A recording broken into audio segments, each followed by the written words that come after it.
Everyone should be seeing our presentation. Kate, do you want to kick us off with the agenda? Absolutely. And before we start, Kate, I just want to remind everybody, if you have any questions, please put them in the Q&A. This is the best time for Kate and everyone to answer these questions with that industry knowledge. So sorry, Kate, I just wanted to give that reminder. Thank you. Thank you. Yeah, we would love to get to as many questions as we possibly can at the end. If we don't have time for all of them too, feel free to still put them in there. We will follow up with you. This is all intended to be for your benefit. So feedback is super helpful. Questions are super helpful. So jumping into the agenda here, I know really ever since COVID, and honestly, even before COVID, it's just COVID kind of jump-started all of us. The industry has been constantly evolving. So we really wanted to put this together to talk through what you should be focused on. We'll start by kind of how to make data-driven decisions. What data should you be looking at in the first place? Why is that important? And then what kind of data does LiveRes support you with? We'll talk about how traveler expectations and traveler trends are continuously changing and how to kind of navigate that chaos within the Ignite system. And then we'll talk about the importance of direct bookings. I know if we think about some of the biggest trends lately, it's really kind of that lesser dependency on the OTAs. They are still always necessary, and there are ways to continue to optimize that too, which we'll talk about. But how do you become less dependent on that and really put a lot of strength behind your direct bookings? We'll talk through strategies and then how LiveRes can support you in those efforts. So diving in, and I apologize if I froze on a silly face here, but hopefully y'all can still hear me. And jumping into data-driven decisions, I like to think about kind of where the industry came from and thinking about back in the days of newspaper listings. I know a lot of y'all managed rentals back then, listing in newspapers to local people. And then, HomeAway came into the scene. It was still a listing site. There was no e-commerce. Then Airbnb came. Vrbo became e-commerce. All of these other OTAs popped up. And the big benefit to that was we started to be able to gather data. There is now a ton of data in the industry. And so I think number one is just understanding the importance of using that data, and then also kind of not getting into a state of analysis paralysis and understanding, okay, cool, there are so many data providers, there's so much data I can be looking at. How do I analyze that data? How do I question that data, right? Where is that data coming from? What am I looking at? And what data should I be looking at consistently so that I'm not kind of in a state of analysis paralysis? I know y'all are managing 10,000 other things right now. So looking at 5 billion charts and figures every single day is maybe not a task that you have time for. So some of the data that you should be thinking through is really just understanding your market and your inventory. What does supply look like in your market? Has that increased? I know a lot of markets I've looked at, supply over the past couple of years has nearly doubled, right? How is that impacting you? What does that inventory mix look like? Are there 3 bedrooms? Are they all 1-bedroom condos? And how does your portfolio compare? Are they professionally managed? Are they owner managed? What are you competing with? Who are the biggest competitors in your market? Thinking through booking source trends is a big, big one right now. Who is driving the most reservations in your area? Has that changed? I know I've seen a massive influx in share from booking.com. I know a lot of people have seen a dip from Vrbo. Tim, what are you seeing on the data side? Yeah, very much with both of those. Vrbo's mostly kind of, I think, at their own demise, causing some of their own issues. But yeah, some of the others, booking.com, Vrbo stuff, like they have picked up some of that slack. I think the effort for Book Direct, I think you're seeing some people that impacts all of it too. People, they're using that to find out about, and then later on they're coming back, which is a hint for stuff we talk about later. So. Yeah, absolutely. And I think, an intentional distribution strategy is kind of a lesser thought about important piece of revenue management. Don't feel like you have to list everywhere. But again, starting with the data, where are travelers going in your market is massively important. Another big industry trend that I've seen lately, and again, I think COVID kind of shook a lot of this up, is differences in lead time when travelers are booking, not just by season in your market, which is probably always shifted, from peak season to low season and everything in between, but also kind of year over year. Tim, what are you seeing as far as differences in lead time? Yeah, it varies a little bit from market to market, but it's been really interesting, especially like you said, kind of before COVID, it was just very much You knew when your bookings were going to come in. You budgeted and planned on that every single year.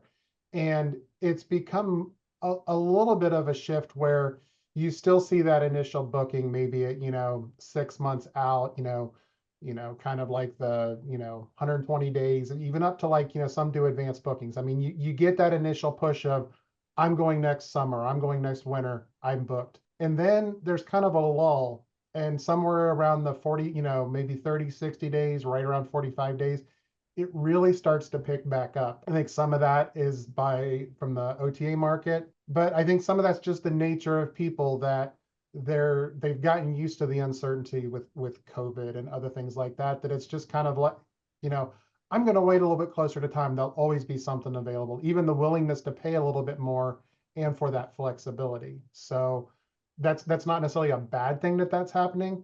It's important to look at where your bookings are coming from, because if you're in that 90-day out window, you don't want to panic and say, oh, no, everybody stop booking, let's cut our rates. If you know that little bit of push is going to come at the end, you might want to hold out a little bit more. So it's important to look at, but there's been a lot of shifts in that since COVID.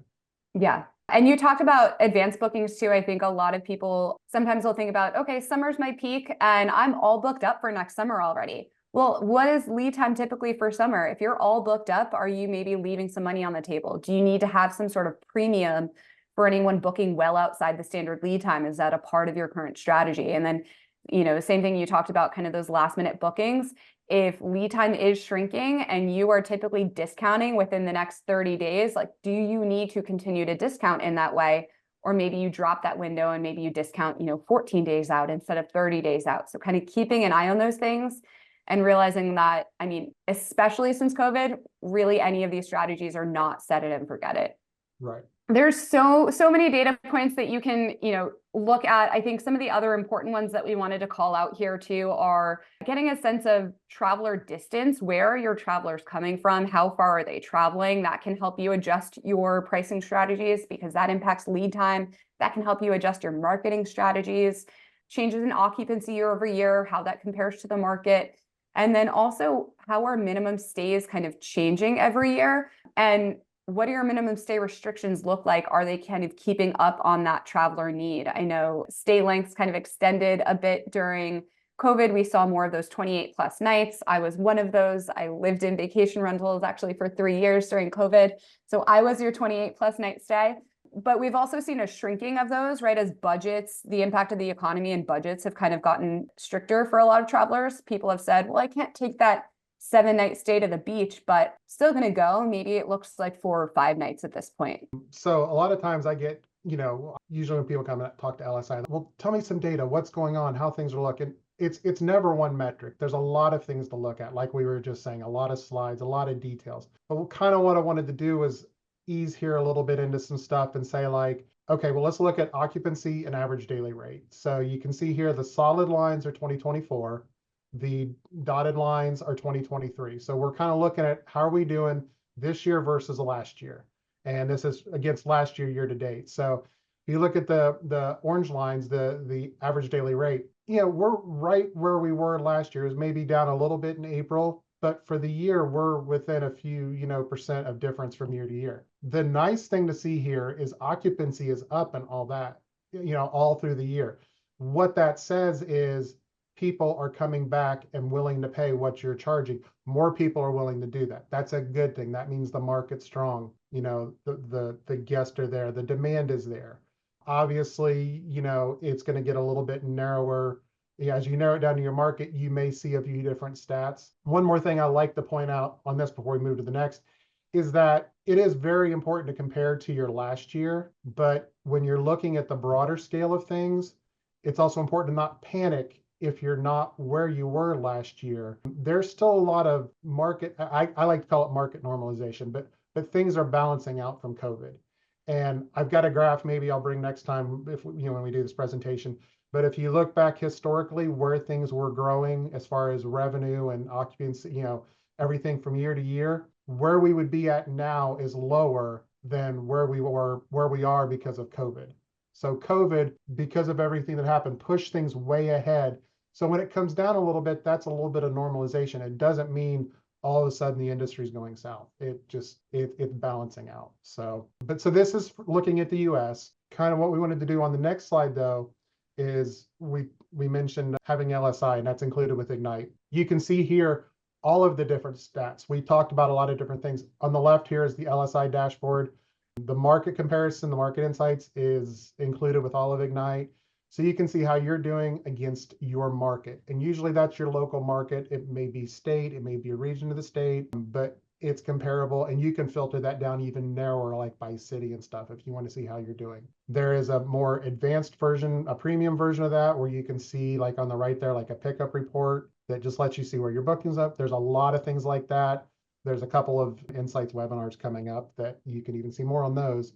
But to show you a little bit more on the next slide, then this is an example of really using your data to look at yourself. And so like on this example here, the dashboard would say your occupancy is 55% and the market is 45%. So woohoo, you know, we're beating the market, we're doing great. You know, you go, you know, your revenue manager, you go to the boss and say, I need a raise, I'm killing the market, we're doing great. But then you look at this from week to week, and if you notice here, you look at this graph, there are two spots on this graph, one right there around August 10th, 15th, and then another part right there at the end of the month, where you actually drop an occupancy below the market. So maybe your rates are a little bit high. Maybe they're discounting more.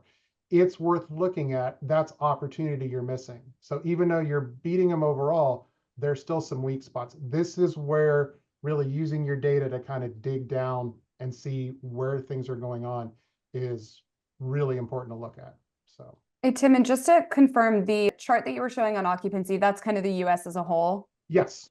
Okay.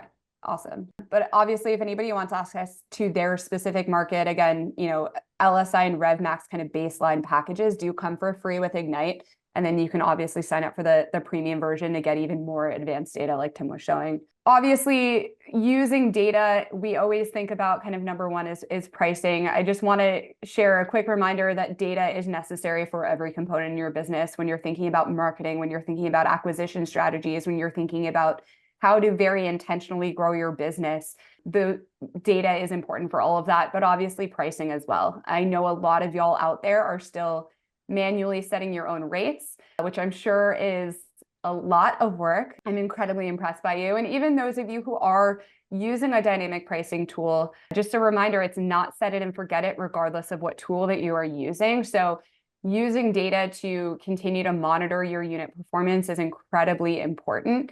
Just because your portfolio level is looking great, and even like in the example Tim was showing, maybe there are some softer weeks you need to dive into.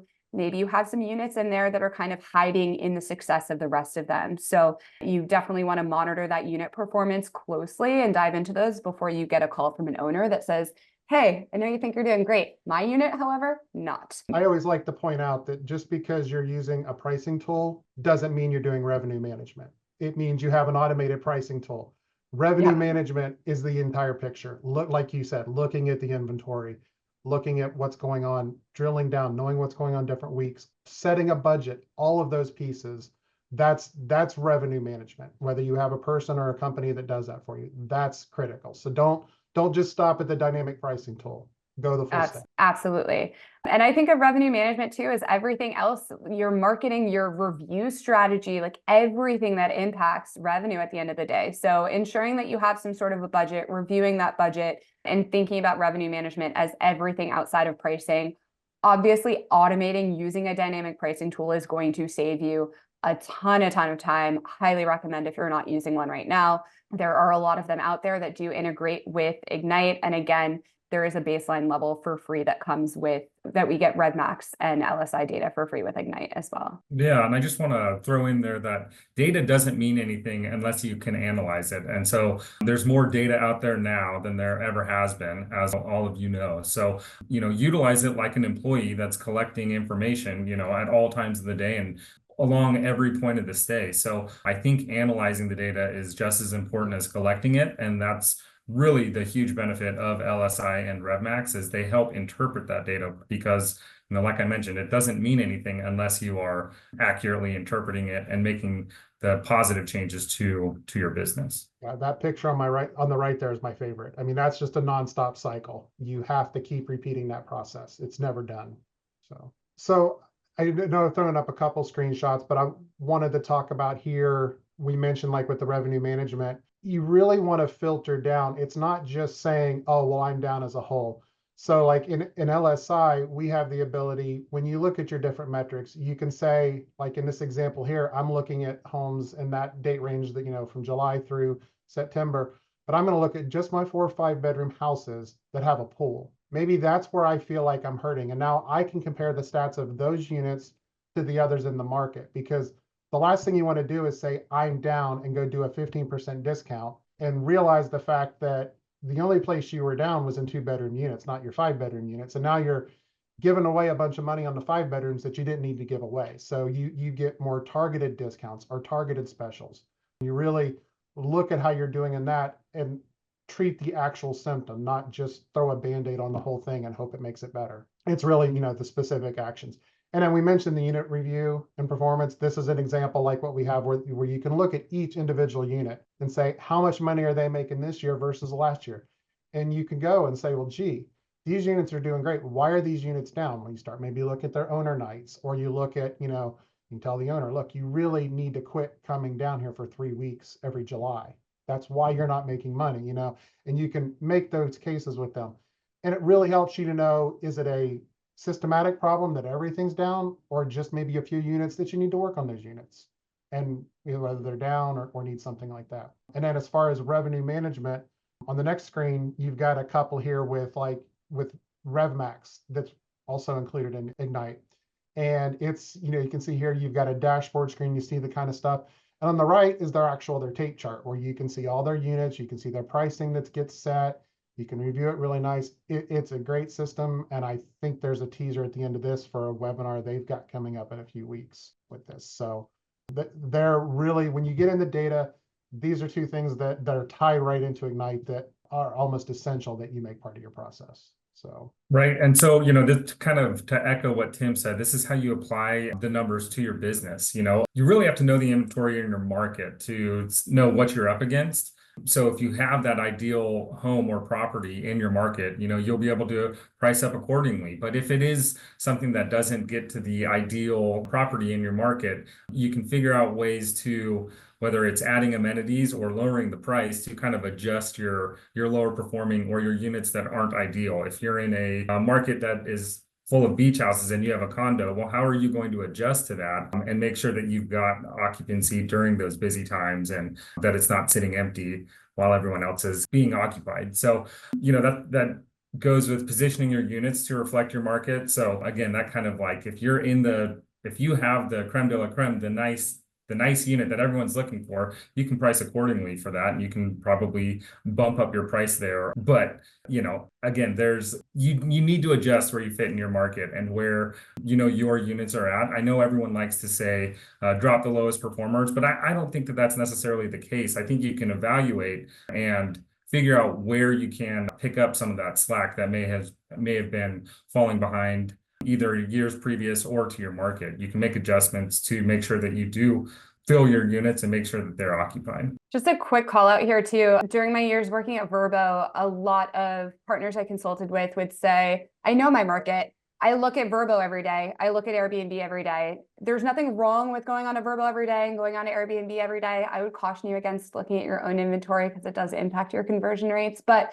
the big thing to be aware of is using a data tool outside of just looking at Airbnb and Vrbo. Not only is it time consuming for you, but you're only seeing marketed rates of unbooked properties, right? So that doesn't give you an indication of if those rates are successful. You don't know what the properties actually got booked at the end of the day. Mhm. And you're assuming that any blocks on there are stays when they may be blocks. They may be maintenance blocks, owner blocks. You don't know, right? And honestly, the same applies to leveraging a tool that's exclusively scraping data from Airbnb. They're making similar kind of assumptions around, well, it was available and now it's occupied, right? Does that mean it was a booking? Was it booked at the marketed rate? Was there a discount? We all know that you get a lot of travelers asking you for discounts. So just think about the data that you're looking at. Obviously, you want to simplify it, but also question the data that you're looking at. I'm going to steal that plug for LSI, because that's exactly LSI. I mean, we're transactional data. So we have the actual,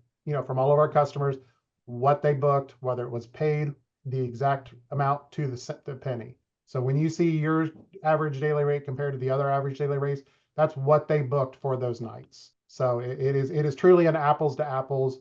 Even like what Cory said, if you've got a building full of 2-bedroom condos and you're trying to compare your stats with all of the beach houses, 5-bedroom beach houses, you're not going to compare. You need to compare with what you compare against. If you want to have 5-bedroom beach houses, you look at that, but don't compare your success based on something that's completely different. So very important. Now we'll talk about, obviously, a really big topic in the industry is kind of evolving traveler expectations. I talk to property managers all day, every day. I look at all the Facebook groups, all the LinkedIn groups, and I understand that y'all are up against a lot as far as expectations now. I think a lot of it comes from us kind of joining the rest of the crew in the broader travel industry. You attracted a lot of hotel guests, a lot of cruise guests during the peak of COVID when they saw the value of vacation rentals even more. And now there are additional expectations based on these guest needs. They have higher expectations around cleanliness. They expect to have linens and towels provided. I know in a lot of older school vacation rental markets, that is not always a guarantee. I grew up in the Northeast. A lot of markets there did not automatically provide linens and towels and still don't. And that shows in review ratings, that shows in repeat guest traffic. Things like the ability to check in early or check out late. It's always a bummer when you have to wake up early from your vacation that next morning and get up and out at 10 a.m. I know at hotels, I will frequently ask for a late checkout, and I'm often very willing to pay for that. Same thing about showing up, right? You don't always get a say in when that flight arrives or what traffic looks like. And maybe you want to get an early start, kind of get settled in. So again, I've seen a lot of data around this. Travelers are very willing to pay to get in early, to stay late. Hotels have kind of set that precedent for us. So it's time for us to take advantage of it. Things like startup packs also kind of, you think about cruises, you think about hotels. We show up, there's shampoo, there's conditioner, there's soap. You don't have to immediately go to the store and get some of the basics to just exist in the home and be comfortable. So I've seen kind of an influx in startup packs. I know there's a lot of vendors out there that can help automate some of this. And obviously we have a housekeeping module that can help with that too. Travel insurance, I think the more you book on all of these OTAs in particular too, the more travelers are accustomed to the benefits of travel insurance. So leveraging that as a part of your business, it helps you with your professionalism. It also helps you generate additional revenue from every single booking. Flexible payment options, I've seen that rolled out across the OTAs. So being flexible with how travelers can pay you can definitely have a massive impact on your booking conversion. And then offering experiences and excursions. You are the local expert. Take a lot of that weight off their shoulders and show them what they can do in your market. There are a variety of ways that you can do that, which the team here will share with you. But, tell them about what's going on.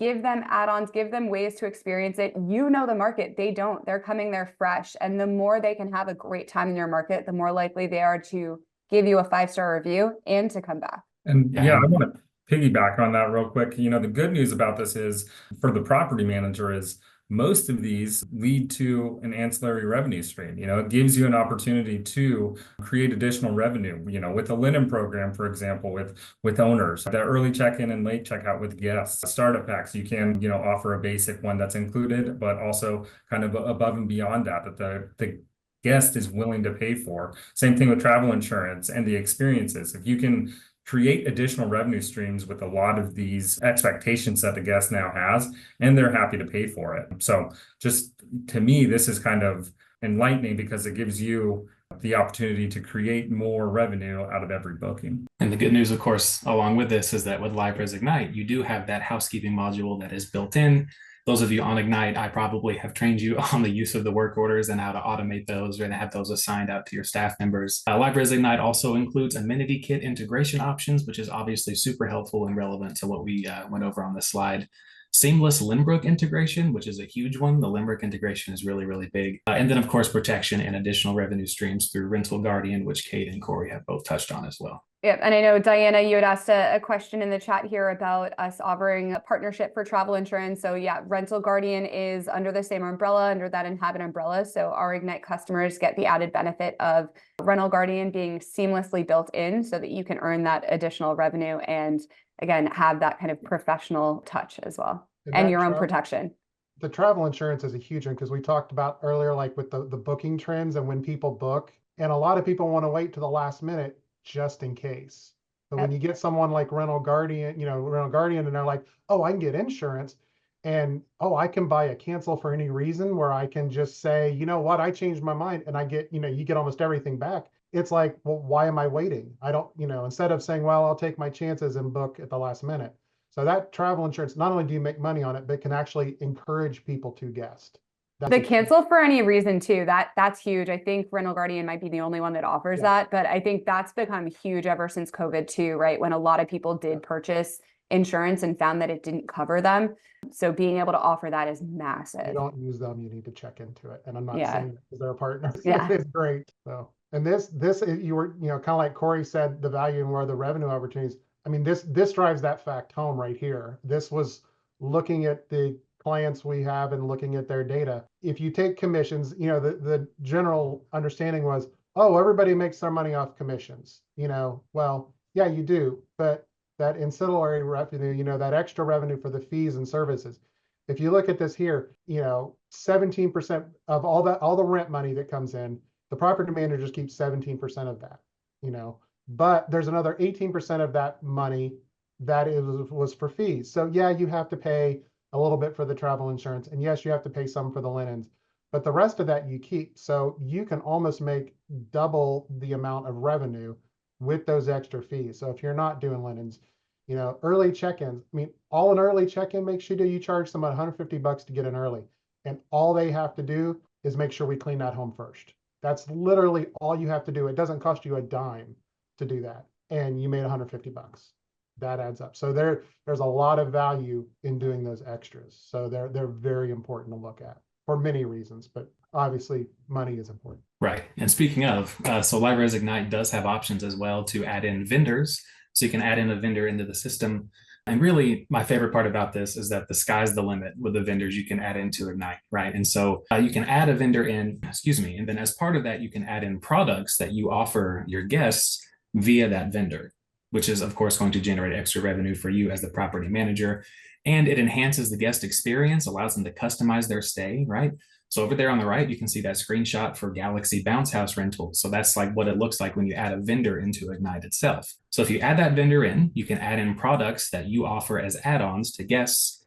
And then as the second bullet point shows there, these products can be published on your direct booking website easily from Ignite itself. So that if I'm a guest and I'm shopping and I'm on your direct booking website, and I go to check out, I can see, oh, there's a picture of a bouncy house that they offer. Hey, I can just add that on right here at the checkout page. So it's great for generating that revenue and offering that ability for your guests to customize their stay, which just enhances the guest experience overall. Now, we talked about kind of the typical guest expectations and how those have increased over the years. I think the next step is really leveling up beyond that, right? Are you doing things like advanced year bookings? Are you offering discounts for repeat guests to ensure that they come back year after year, right? The OTAs might be bringing them to you that first time, but are you doing everything within your control to create the experience and, again, kind of strategize around discounting to bring them back to you directly next time rather than them going right back to Airbnb or right back to Vrbo or booking? Guest guidebooks and recommendations. You are the expert in your market.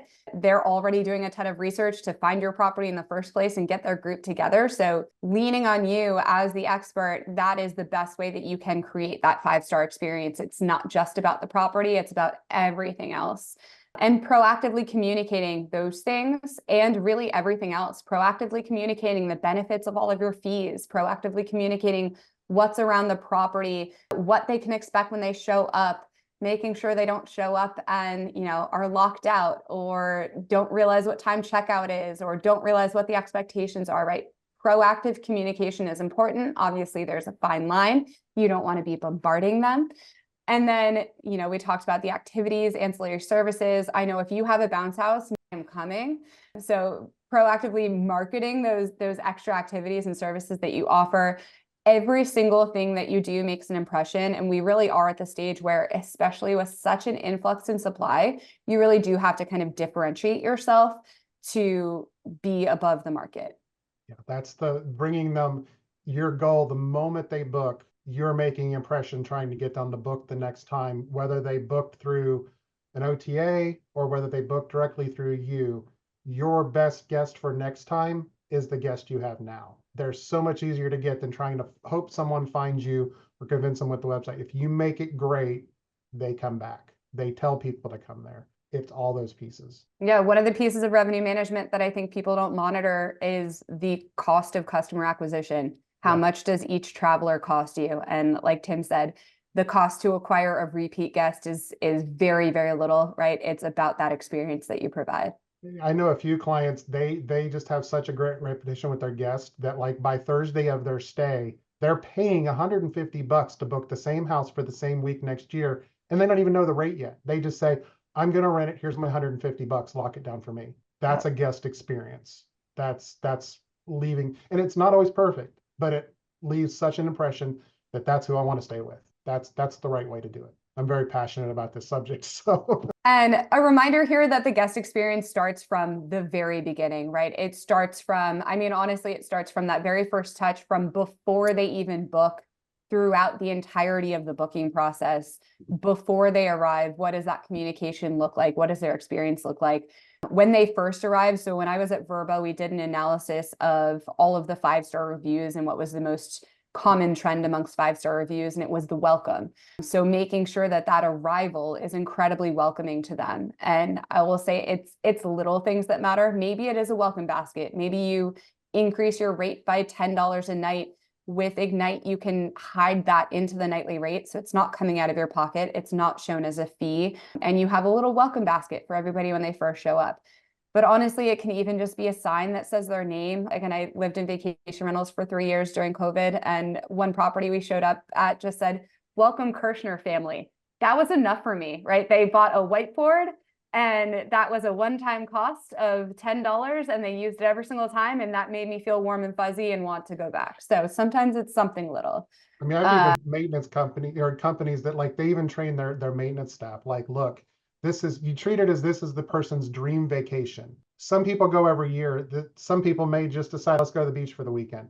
Some people, this may be their trip of a lifetime that they've saved 5-10 years for, and they've wanted to go to the beach. So even down to the maintenance people that they're there, they treat them, nice and address them by name and just really polite, because every single person makes that impression. So it is every touch along the way. So. And I think one of the most often forgotten about pieces is the post-stay. During those 3 years, I stayed in 65, 70 vacation rentals. I have 2 property managers that followed up with me after the stay to get feedback, to encourage me to rebook, to give me a discount. That is a massive missed opportunity. So again, that experience is not done when the traveler leaves. That experience has just begun.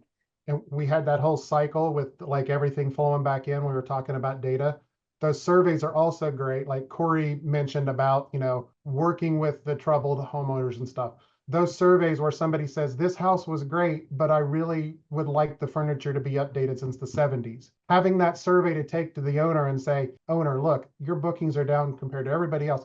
Look at what people are saying. That's motivating factor. So all of these pieces, flow back and forth with each other. They're all valuable. So, and I think we've got a tease of surveys here, right? This one actually starts with personalized quotes that you can do from Ignite, which is pretty cool. I love this ability to, you say you have a partner call or a guest call in, and you can send them some personalized quotes, ask questions about what they're looking for. You narrow down a couple of properties, and you can send them a personalized quote within the matter, a minute or less. You have to get their email address, but you could set them up. And what's cool is the guest is then able to book directly from that quote that you send them. So it kind of starts, like we were talking about, the guest experiences starts before they ever make that booking, but this really helps make them feel like you've heard them, you understand what they're looking for. And if you can deliver a quote that is concise and gets them excited about their trip, I think you're off to a great start. So that's what's great about this personalized quote that I really love in Ignite. And like I said, it's very easy, it's very quick, and it starts that guest experience off right. So LiveRes Ignite is well equipped to handle these trends that we're talking about in this webinar, as well as to adapt to any future changes as time goes on. One big thing I wanted to point out is going to be the CRM functionality within LiveRes Ignite. And this is a rabbit hole that I'm going to try not to fall too far down because I could talk about this for a long time. So with the CRM and LiveRes Ignite, you can easily provide extra information to your guests, setting you apart from the competition. Now, on that screenshot over on the right, it says custom fields. Now, these could be run-of-the-mill info such as Wi-Fi network and password, lockbox codes, which are important and critical to the process. But you can take this a step further as well. You could have a custom field that you create that is specifically for local events or points of interest, right? So maybe you have a template that goes out to a guest that includes that dynamic content from a custom field that says, hey, while you're here, 2 streets over, there's a little mom and pop deli with the best reuben you'll ever have. Or, hey, make sure you check out that farmer's market every Saturday, right? Letting you know of, so letting the guests know of local events, points of interest, something they don't want to miss, that really makes them feel even more welcome, right? When they're told, not only are we going to have a place for you to stay, right, but we're going to tell you what you can experience while you're here as well, which adds on to the old guest experience additionally. Also, these emails can be set up to automatically go out at multiple touch points throughout the process from beginning to end. So like Cory was saying, maybe I'm a reservationist with your company, I'm on the phone with a guest, I can send them a quote email that I build, right? And then, once they book, you can have these other emails that are automatically set to go out. Rental agreement, boom, they book, it goes out automatically. 3 days before check-in, maybe they receive a pre-arrival email that says, hey, here's your lockbox code and your Wi-Fi, and check out that deli down the street, right? Also emails during the stay as well, if it's related to something like a mid-stay clean. And then Kate really stressed that follow-up afterward also. Not to spoil anything, we'll talk about surveys later. You can also have these emails set up to go out after a guest checks out to ask about, hey, how did you feel about the stay? Leave us a review, right? And these extra touches really elevate the guest experience and what you offer over that of a traditional hotel. Yeah, Logan, I just completely hadn't even thought about this when we talked about this, but one of the things, like you mentioned, the little market and stuff like that, as far as tying to guest experience, those are great. Like I'm thinking with a restaurant or different places that people would go, like, you say, hey, you're looking for a great dinner, go to this restaurant. Well, go talk to that restaurant yourself. Say, hey, we're going to feature in our email. Can you give me a few gift certificates that I can give to guests that are maybe unhappy, or if I need to do something extra for a guest? So then back to the whole guest experience. Not only are you promoting this business, and this is how you promote them, but now you've got these coupons. So when somebody says, I was really frustrated that my air conditioning is out for the day, I'm really sorry. Hey, here's a voucher for dinner. And now you've made the guest happy and it hasn't cost you a cent. Yep. So stuff like that, it seems obvious, but think about things like that. Those are great ways. And this is a great way to be able to accomplish that. I also think of the benefit to supporting the local business, right? Like your home, people aren't traveling just to stay inside of your home. They're traveling to stay in that community. And so supporting those local businesses too is kind of mutually beneficial for you. So the more support, the marketing that you give those local restaurants that bring travelers in and keep travelers happy, then you're both better off as a result. And there is so much data behind kind of supporting the importance of the guest experience. A lot of it too comes down to acknowledging the importance of it and its impact on budget, right? 78% of travelers say have travel as an important item in their budget. I know my husband and I, when we just recently purchased a house, actually sat down, set different buckets up, and travel was a very big bucket, surprisingly, right? I work in travel. I need to travel all day, every day. Travel is a massive bucket. And a lot of that too is, 77% of people care more about the experience than the cost. So the experience you provide impacts your ability to drive as much revenue as possible out of every single one of these bookings. The last two there are the biggest to me, that 67%. So 2 out of every 3 people say, they're going to be loyal and promote your brand when they're happy. So, you want to build that trust. You want to build that success. That's why you do the guest experience.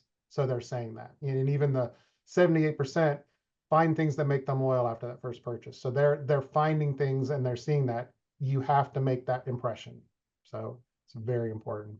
I have a couple of vacation rental companies that I go to every single time I'm in that market. I refuse to stay anywhere else. And it's because of that experience and because of that brand. And I think as we get into, and I know we'll probably have to go quickly through it because we can talk about all of this for forever, but as we get into the direct booking stuff, the importance of branding is massive, right? If I stay at your property and I don't know who I stayed with, it doesn't matter how good the experience is. I'm going to forget your name and I'm going to go back to Vrbo or back to Airbnb, wherever I found you in the first place. So leaning on the importance of being that trusted brand and leaning into branding is also massively important. So this has been alluded to a couple of times so far in this webinar, but the importance of repeat guest discounts, right? Like a loyalty discount. So in LiveRes Ignite, you can create deals, and as part of that, you can choose to, if you want to, generate a promo code related to it. Then you can communicate that promo code out to guests via an email, maybe that automatically goes out to them 6 months after they check out to kind of get them thinking about next year, right? So that's a functionality that is available as well. But what I really wanted to talk about on the slide is a feature that I think is not mentioned enough with LiveRes Ignite, and that is something called tags. It's such a simple system, but it can be so useful. So in LiveRes Ignite, you can tag a reservation as being a certain type. So it allows you to kind of categorize them, which sounds kind of basic on the surface. But you as the property manager can create these tags that are unique to maybe your market or the experiences of your guests, right? So maybe you have like anniversary, festival, wedding, conference, birthday, etc. So you can tag reservations as being a certain type of reservation. Well, you might be thinking, Logan, what exactly does that do for me? Well, it's useful in two primary ways. So you can run reports in Ignite, maybe at the end of the year, and look at each of your reservations that were tagged and what were they tagged as. And that can help you identify trends that are happening. So maybe you realize, hey, there are a lot of anniversary reservations in July and August. Maybe that can help you change the direction of your marketing, right? And being able to understand those trends is so critical in running a business, of course. But the other big one as well is maybe if you have a trip tagged as a birthday, you leave a nice little tent card that says, hey, thanks for choosing us. Happy birthday, right? And that kind of goes back to what Kate was mentioning earlier when they wrote on that whiteboard for her and just welcomed her, right? So that you want to talk about a guest experience like that really makes them feel welcomed. So that tag functionality in Ignite is great for, not just the data analytics portion, but also helping make sure that you're listening to the type of booking that it is and then responding accordingly. Now, I know we are running a little bit long on time. I think I joked with the crew here, we could probably talk about all of these topics for hours. So one benefit that I do want to call out here quickly is we are running breakfast seminars along with a lot of our other Inhabit brands and probably coming to your backyard. So we'll definitely follow up with you with Rise and Shine information so that you can come and join us for these in-person seminars when we come to your market. Benefit of a free breakfast as well, which I know we did not feed you today. I'm sorry. But just kind of wanted to tease out. I know we had another topic here we were planning to cover, given the fact that we're going to do this more consistently. I think direct bookings is likely something that deserves a little bit more than 10 minutes of your time. So we may kind of save this for our next session. Obviously, we all know direct bookings are incredibly important. There are a lot of ways that Ignite can support you in doing that. And there's so much to think about from, testing your own website as a traveler to building that trust, building your brand, leaning into every single marketing functionality that you might have. And again, the data behind it. But I think for the sake of this, we have some questions that we definitely want to get to. And I guess this serves as a little spoiler that we'll dive deeper into direct booking strategies on this next webinar. If you have suggestions too on other data, other topics that you'd like to see us talk about and see some data on from LSI and our friend Tim here, definitely reach out and let us know. We want to make sure that this content is as relevant to you and your business and what you're focused on over the next year. So definitely keep us posted on that.